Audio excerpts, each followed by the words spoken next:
Hi, everybody. I'm Richard Sher, and it's time to square off. Let's meet this week's panel. The amazing talk show wizard, Jimmy Mathis. We have one of our favorite all-time attorneys, in fact, two of them, Tonya Bana and Arnold Weiner, and introducing one of the people who applied for consideration to join the Square Off panel because we are looking for new people. I'll give you a number to call if you're interested. Marty Goldscher. Marty, what makes you? Yes, sir. You're welcome to the show. What's your interest in Square Off? Well, Richard, thank you for having me. Of course, this is adding to my TV credits. I was in 1953, I was on the dance show with Buddy Dean. So I'm stepping up here. It's just I'm not involved in Baltimore politics. I love talking about it, putting my 2 cents into it. I've watched your show many times, and I'm just sort of honored to be here. It's going to be a lot of fun, and I hope I can contribute, as well as I can. All right, so guys, if you're watching, ladies, if you're watching, we are adding some new people onto the panel. We're not getting rid of anybody, but Marty's an addition. If you're interested in being considered for Square Off, call Howard, the voice of Square Off, at 410-598-0363. Call soon because we're filling up quickly. All right. Former President Donald Trump's hush money trial now moving along quicker than expected, with 12 jurors seated by the end of the day on Thursday. Next, perhaps opening arguments on Monday. Trump has been ordered to be in court every single day during the trial, which could last as long as 6 weeks. And he is kind of impatient. Just ask the judge. Tonya, what are your thoughts about what's going on up there in New York? Well, I'm very curious to hear what Arnold has to say about this, because this is certainly his lane more than mine. I don't even know why we really need to have a 6-week trial. It seems to me that the facts are so straightforward here that this should be pretty straightforward. And I'm hoping that someone will finally hold the former president accountable for being a persistent liar. All right, Arnold, we're in your lane. Yeah, I have two thoughts. One is that from the political standpoint, this has been a boon for Donald Trump. Every morning he is the big headline. Every morning he goes in front of the cameras. Every morning he's on everyone's mind and we talk about him. And then we get to page 4 and we read about President Biden. So from a standpoint of exposure, this has been wonderful for him. The trial is going to be very interesting because they've picked a smart jury, well-educated, balanced, and I think this jury is going to give this case a very close watching and give the government's evidence and theory, or the state's evidence and theory, considerable scrutiny, and it's going to be it's going to be for us later to find out if the government has in fact, or the state has in fact, met its burden here. This is a technical case in a number of ways. I'm going to ask you about that in a little while. Jimmy. Yeah, I back to Arnold on this also. He just spent 2 minutes talking about the political ramifications of this. Legally, what has he done? He paid $100,000+ for somebody to not talk, and they talked. There was no blackmail. There was no bribing. I'm trying to figure out what the legal case is on this, and I simply don't see it. Does it look bad? Absolutely. But from a legal standpoint, what am I missing on this? He said it was for something else. He falsified business records and characterized the payment as something else. I mean, it's any business owner should appreciate the distinction between legal fees and hush money. Those are two different things. So it's And I'm quite sure, given our history of prosecuting Black people, that if I was falsifying payments totally made, same thing. that So I we're would be prosecuted in a heartbeat. So we're talking about an accounting issue.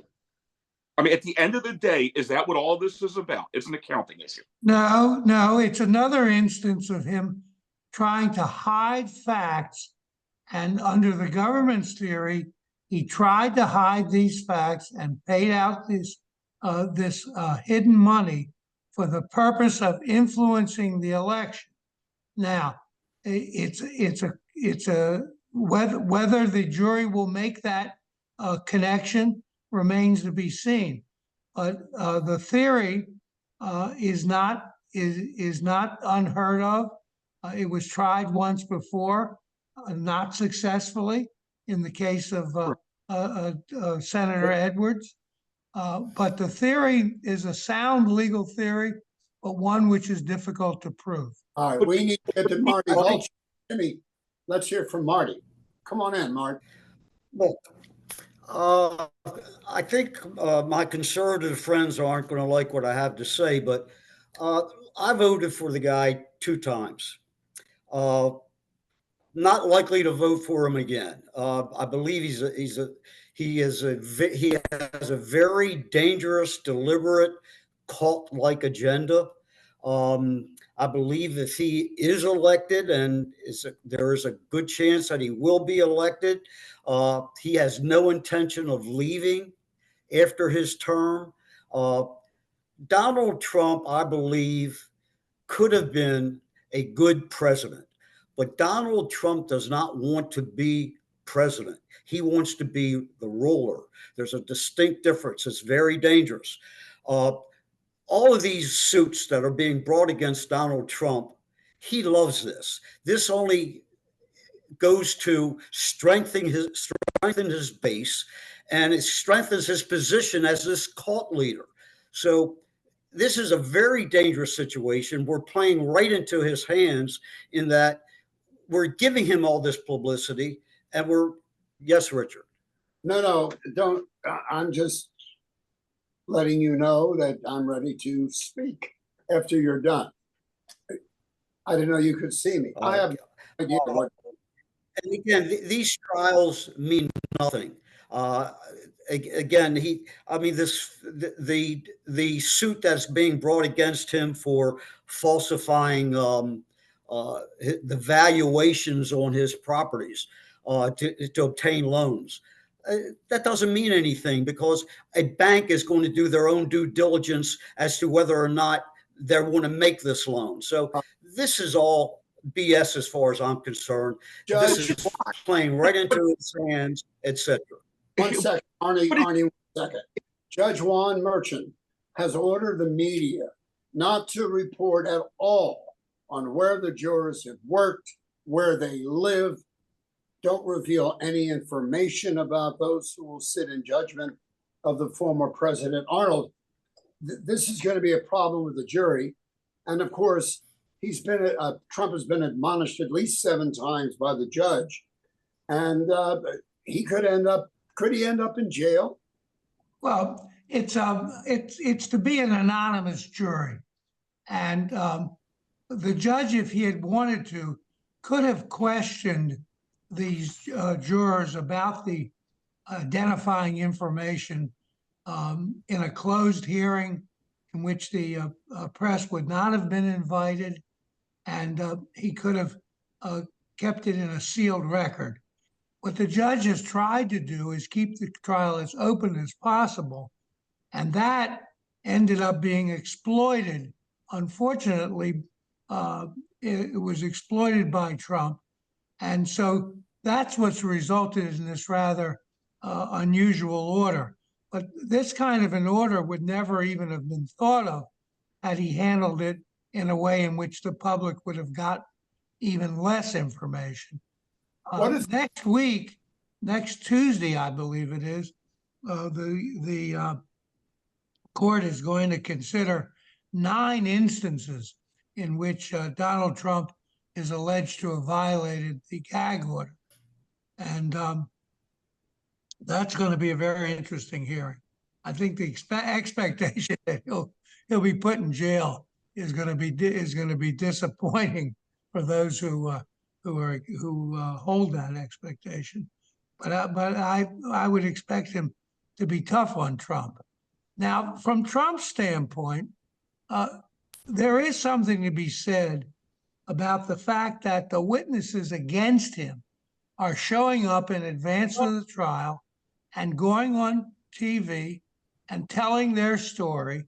And he's in a spot where he has a defendant has his hands tied or are supposed to be tied. I mean, every time you look, his former lawyer or his lawyer or the lawyer's lawyer, Lanny Davis, is showing up saying what a great witness he's going to be. And then you had the documentary about Stormy Daniels. Do you not believe That's a circus atmosphere. I think is unfortunate. Do you not believe at the end of the day that this is a little bit of an abuse of the judicial system? Seriously. I don't think there's an abuse by the judge or the prosecutors. I think Trump is clearly abusing it in every way he can. Trump didn't charge himself.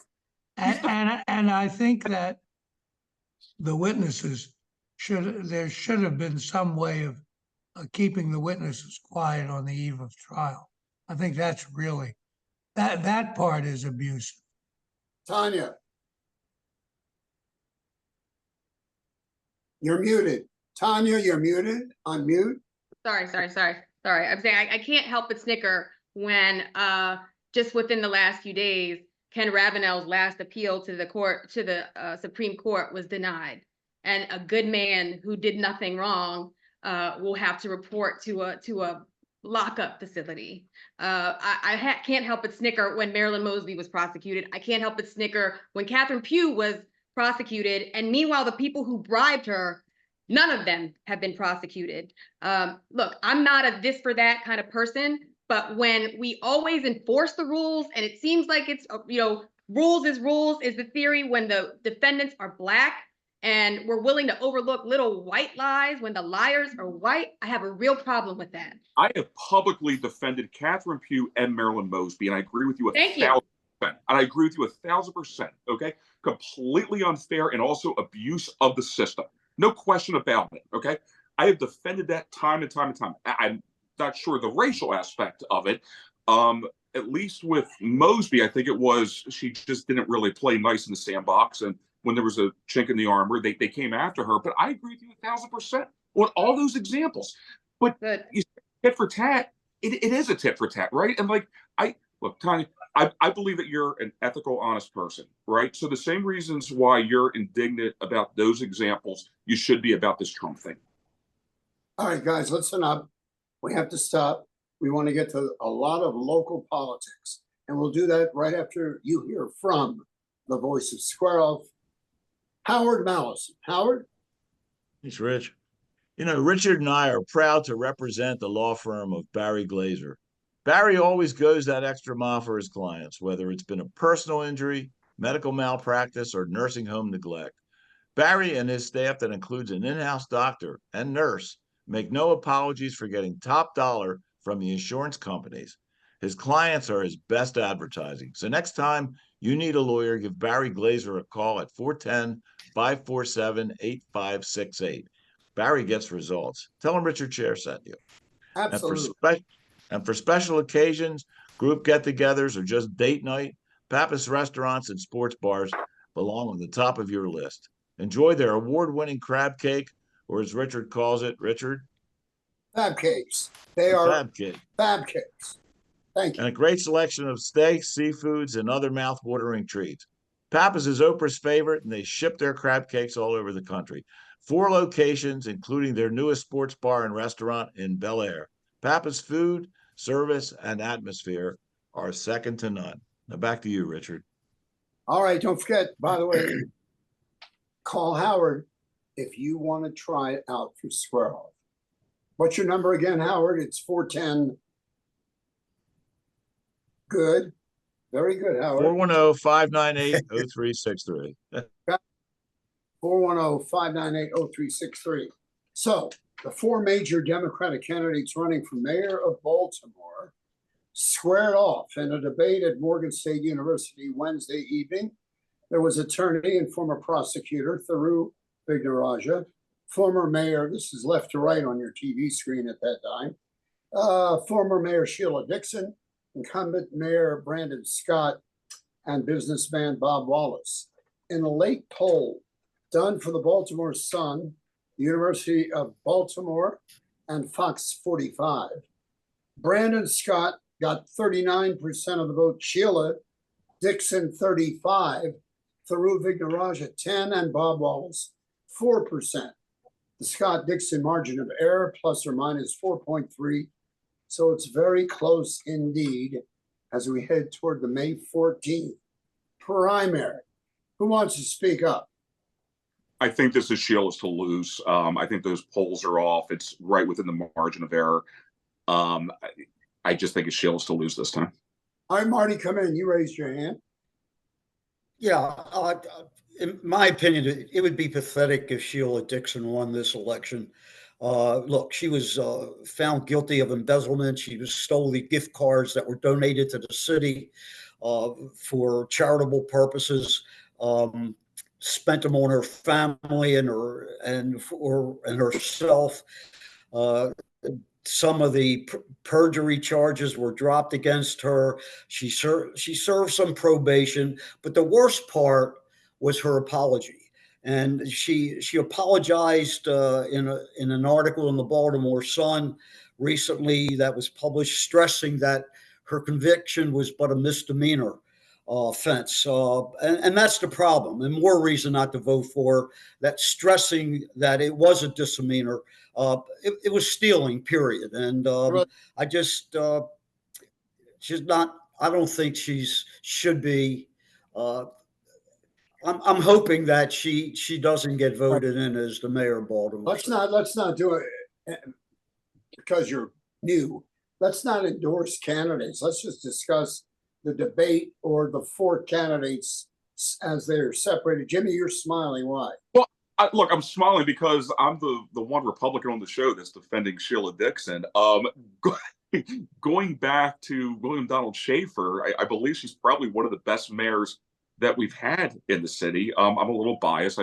I know Sheila personally. I know she has a real love for the city. She absolutely made some mistakes. There's no question about that. I think if you look at her tenure as mayor, she did a very good job. I think she's good for the city, and she's a lot better than Brandon Scott. And if you live in Baltimore City and how you justify the way he has governed, that's a pretty hard argument to make right now. And I think if you're looking for what the best choice is moving forward, I think Sheila is definitely the best choice. I think, Go ahead. apart from the fact that Sheila is a knowledgeable and effective executive, and Brandon Scott doesn't know what the word executive means. But apart from that, Well, that's a problem, Mark. right, of course. Apart from that, unfortunately, or fortunately for Brandon Scott, the dolly ran into a bridge, and he got to stand next to the governor day after day when he had absolutely nothing to add, absolutely nothing to bring to the party, no role in remediation. And but in the public's mind, after seeing him standing there, he's now a guy who's taking on this great project for the city, and he has gotten undeserved credit and undeserved attention, and I think that is reflecting in the polls. And if he gets elected, he can thank the owners of that ship for getting him elected. That's my view. And Tonya, you've been nodding and smiling and agreeing, and let's hear from you. Yeah, I'm in agreement with Arnold and Jimmy. I sadly, I think the public has a short memory. And I'm hoping that Brandon's opponents and the press will remind them that this is a mayor who basically thumbs his nose at his constituents and tells us to go to hell because he can do whatever he wants routinely. He routinely, for years, has disregarded the will of his constituents and done whatever he felt, he wanted to do in the moment. He has only been listening and responsive for the last 5 minutes, and only because it's an election year. And I guarantee you that if he's reelected, he will go right back to ignoring us and doing whatever the hell he wants, as he has for the last several years. That's his leadership style. And I don't think I don't care who you are. I don't think that's an appropriate way for an executive to behave. When you can't keep your own staff and you have turnover day after day of people who are who you've put in the principal assistant positions, everyone has to question, well, what's wrong with a person who can't keep a staff together and can't run the business in a business-like way? When you can't collect federal dollars that are sitting there waiting for you to collect them, they've been given to us. I mean, we are not a city that can afford to lose federal dollars that are available for us to try to improve our infrastructure, fix our schools, fix our swimming pools. This administration hasn't been able to do the basics of government for years, and now he's taking credit for national trends, like he's responsible for how the national trends in crime and so forth. Baltimore is typical of those national trends, and somehow he's taking credit for it. He's also taking credit for the Pimlico racetrack thing in which he had absolutely no role. Yeah, and look, as horrific as the Key Bridge is, it doesn't intimately affect people. Okay, the crime, the quality of life issues, trash, potholes. These are things that you really can't pivot away from. And his best friend right now has to be Wes Moore when it comes to the bridge. And you're absolutely right, being able to stand next to Wes Moore on the daily press conferences.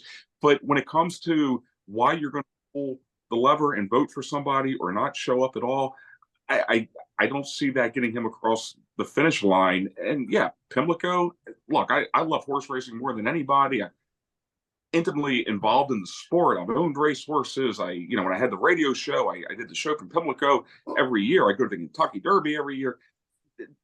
The residents of Maryland, do they really care about Pimlico at the end of the day, as far as what's going to motivate them to who they're going to vote for mayor? I don't see it.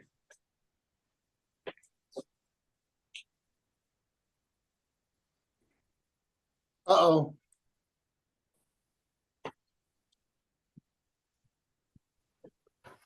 Hello? Yeah. Now you're I'm back. having some technical Oh, difficulties.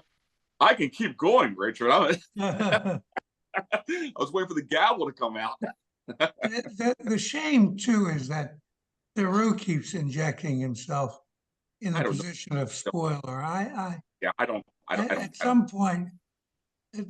point he ought to take stock of just where he is and what he's doing. Yeah, I agree. A very smart Yeah. guy, and I think his talents could be utilized in a much better way. Marty, I think hey, Jimmy, hold on, let me hear from Marty.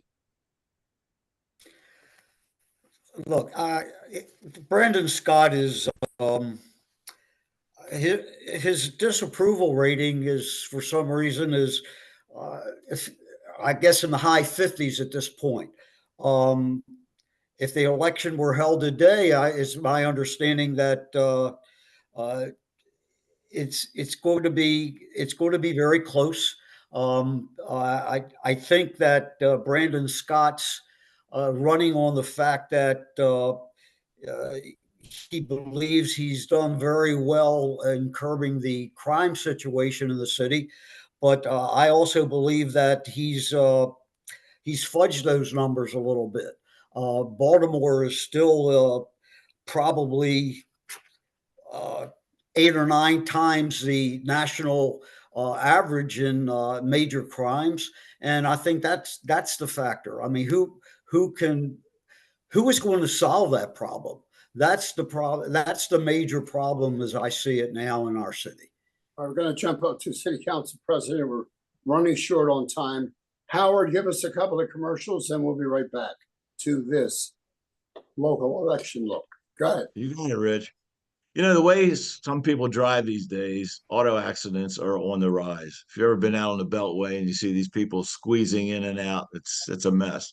And if your car has been in an accident, the insurance companies cannot tell you where to take your car. That's why more and more people are trusting their auto repairs and auto maintenance to leading edge auto body and mechanical repair. They work on all makes and models, and they offer free pickup and delivery anywhere in the Baltimore area. So give them a call, 410-433-6433, or visit them at 5807 Falls Road in the heart of Mount Washington. They make your car look and run like new again. And Baltimore is one of the best diner towns in the country. Yes. You froze, but it goes with, go ahead. Baltimore is one of the best diner towns in the country, and the most popular of all are the Double T diners. TT means totally terrific. For breakfast, lunch, or dinner, the Double T menu offers so many choices, you'll want to order everything on the menu. With locations on Route 40 West, Perry Hall, White Marsh, Annapolis, Pasadena, and the EC Diner in Ellicott City. Plus, Monday nights are lobster nights at By the Docks in Middle River. It's all part of the Double T family. Back to you, Rich. All right, we got a few minutes left in the race for President of the Baltimore City Council. We have in the same poll, City Councilman Zeke Cohn, leading incumbent Council President Nick Mosby, 40-21. Former Councilwoman Shannon Sneed, 17%, with 19% undecided. Tonya, what do you think about this race? You know, I'm friends with Nick and Marilyn, and you know, I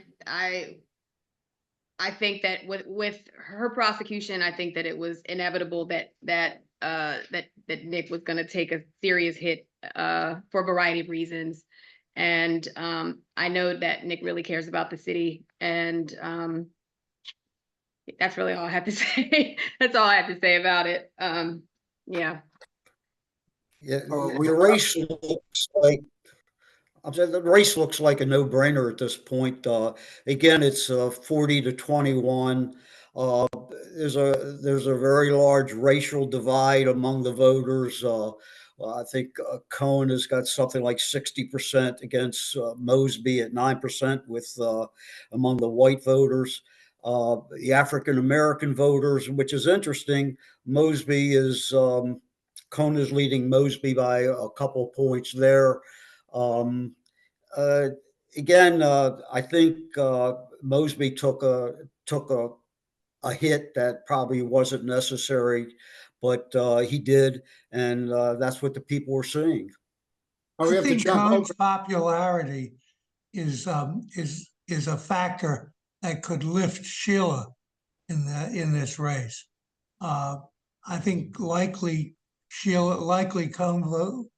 voters are likely Sheila voters, and he's going to get them out. And I think that if she wins, a substantial part of I her think win, the polls are very off on this, and I think Nick Mosby actually wins. Yeah. All right, Senate. Let's close out with the Senate race. We have to fill Senator Ben Cardin's seat. We have Representative David Trone, a Democrat. He's spent $40 million so far. He's leading PG County Executive Angela Alsobrooks, 48-29%. Only 42% of those polled say they've really finally made up their mind. Former two-term Maryland Republican Governor Larry Hogan, who announced his candidacy on the final registration day, leads both Trone 53-40 and also Brooks 54-36. Tonya, do you think this is a a race for Hogan to win? Yeah, I do actually. I do. I suspect he'll win. Arnold. Again, go, Jim. on the polls on this, I think Hogan's going to lose this.